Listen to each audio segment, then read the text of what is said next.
La semaine de congé de carnaval a tourné au fiasco pour certains touristes adeptes des sports d'hiver. Les compagnies d'assistance ont rapatrié 10% de blessés en plus. Reportage de Chambéry vers Bruxelles de Sébastien Rosenfeld et Elisabeth Outers. Opération rapatriement en direction des montagnes françaises.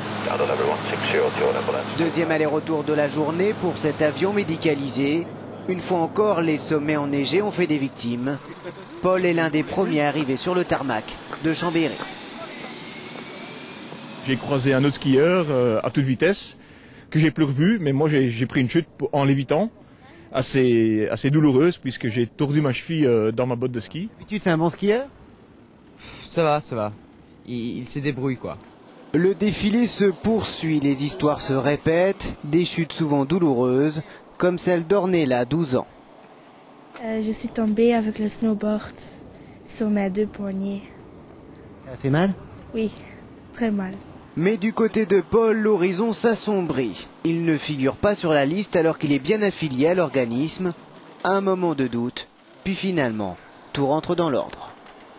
Nous aurons à peu près 40 dossiers sur la semaine des vacances de carnaval. Alors ça fait à peu près 10% de plus que l'année passée. 2007 était une augmentation plus phénoménale encore, c'était 30% par rapport à 2006.